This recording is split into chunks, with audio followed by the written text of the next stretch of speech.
Hello friends, this is Growl. There's been new information posted by Blizzard as well as changes live on the beta right now that really have me excited about Mythic Plus and Shadowlands. It's really great news because up until this point, I've been pretty worried. There's only 8 dungeons right now and a lot of them seem pretty linear and don't have so much interesting decision making.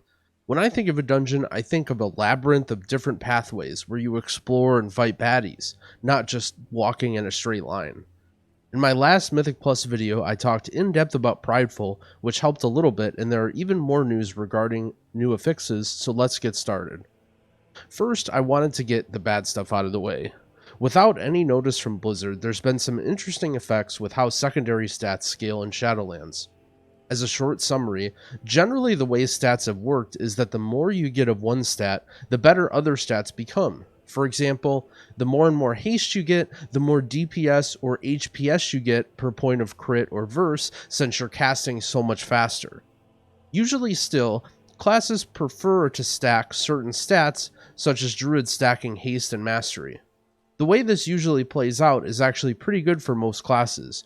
You end up preferring the highest item level piece, but if it's close or you have the same item level, then you pick the stats that you want.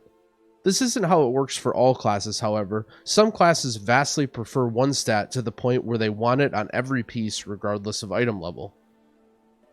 Blizzard seems to be looking to change that in Shadowlands. Now there is sort of a tax that you get if you reach a certain amount of a stat. After 25% haste, there's now a 10% penalty on all of the haste that you get after that, or any other stat. After 34%, there's a 20% penalty, 42% gives a 30% penalty, and so on. Blizzard seems to want the design of the game to be focused around item level, not actually making decisions based off of stats. With this change, stacking any stat is going to be slightly worse, and the more classes are just going to be looking at highest item level instead of looking at what stats are on the item. This is one of the changes I disagree with the most while playing the beta. You don't really notice it as much, but it definitely takes some decision making away from the way you play. I already think the secondary stat system is pretty boring in WoW compared to most other games, and I think this is only going to make it less interesting. To me, this also makes it quite a bit harder to understand stats on the fly. Generally, you could have rules like haste is a little better than verse, or maybe 2 points of mastery is equal to 3 points of crit depending on your spec, and get away with it without having to sim every single upgrade.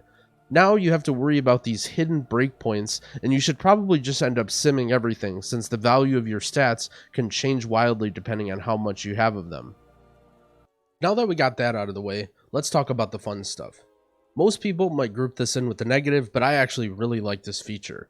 Now that Mythic Plus is active again on the beta, we got to see that the Covenant-specific dungeon bonuses do work in Mythic Plus. That was somewhat expected, however the obvious downside of this is that you're highly incentivized to have one of the Covenant members in your group for the dungeon that you're doing. This may throttle matchmaking a bit and make it harder to play with your friends if they're the same Covenant as you. That being said, the design of these things are really cool and add some decision making to the way dungeons work. If you ask me, I think the Mythic Plus bonuses should just be always enabled for you to use. At the very least, let somebody do a quest line to maybe become friendly with one or more Covenants so that they can use their buffs in dungeons. Some of the buffs though are really cool and I want to talk about them. Necrotic Wake has these robots that shoot out anima exhaust, placing orbs on the ground that you can pick up for a stacking buff. You can decide to spread them all out or stack them together on one player. In this clip, J.B is grabbing all of the orbs with his Heart of the Wild Convoke, topping the meters as a Resto Druid in a boss fight. Sanguine Depths has anima cages that you can open for 20 seconds, and any mob that dies in them during that 20 seconds, the cage will absorb their soul and grant a short healing and damage buff. This sort of stuff is absolutely awesome. It adds a bunch of flavor, decision making, and risk reward to the dungeons. Overall, I'm really happy with these. The only problem, as I mentioned, is the acquisition of getting them. Personally, as someone who plays with a regular organized group, it's not going to affect me much because if we have to, our group will just end up having one person of each Covenant. But I think this could be bad for pugs, making it harder to match up with just because you may need a certain Covenant in a dungeon. Lastly, let's go over the affix changes. Originally, I was quite sad about the state of M+, given that there were so few changes, but seeing the latest batch made me very hopeful.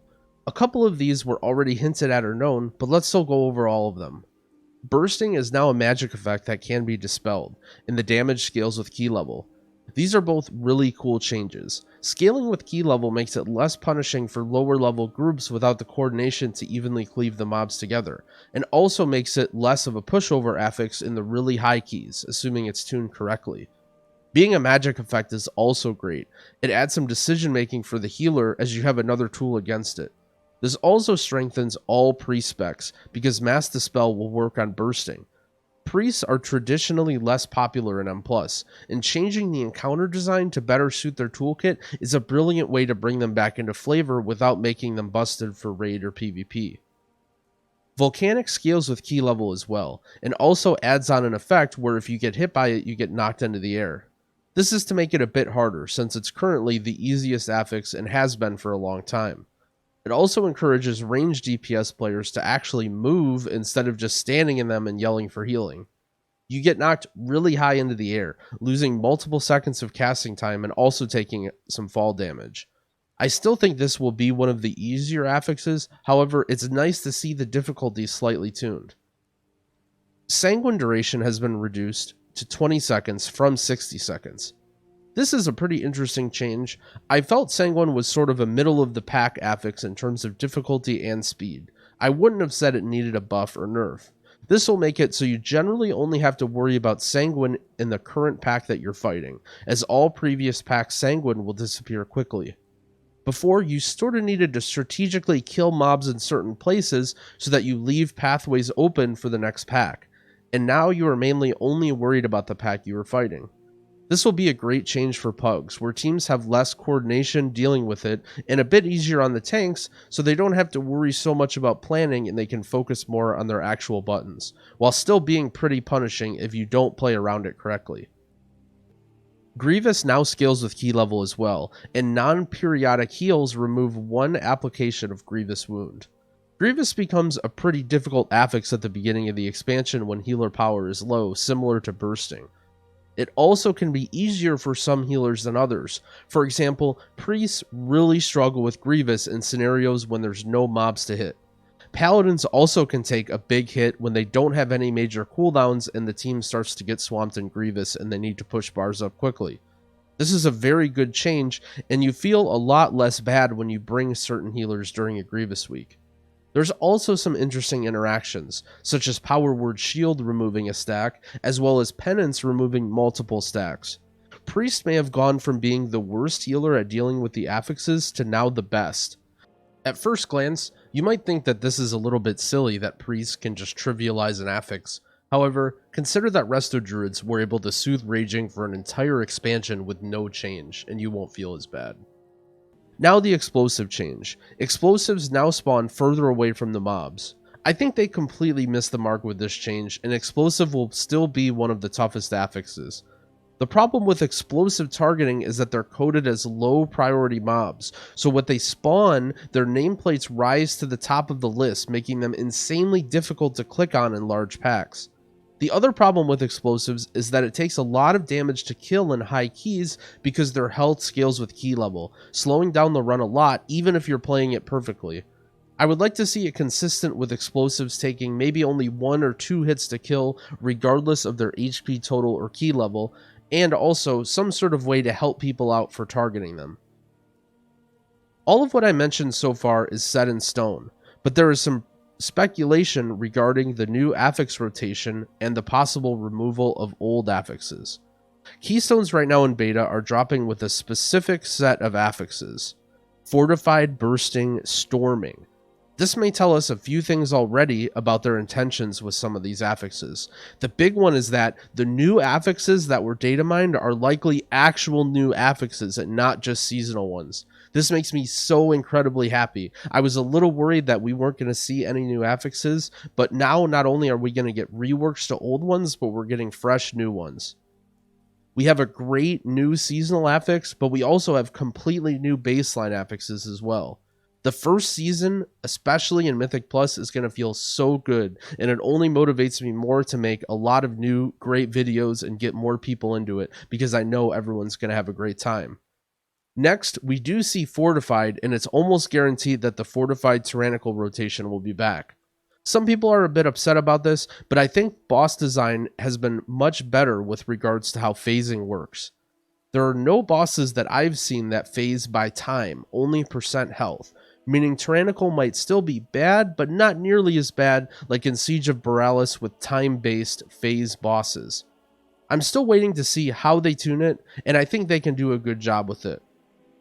There are also a few affixes missing from the Keystone vendor on beta right now, Teeming and Skittish.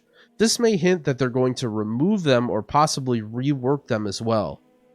It may make sense that a couple of affixes are removed since they're adding a few as well. Mysteriously unchanged, however, are Bolstering and Necrotic.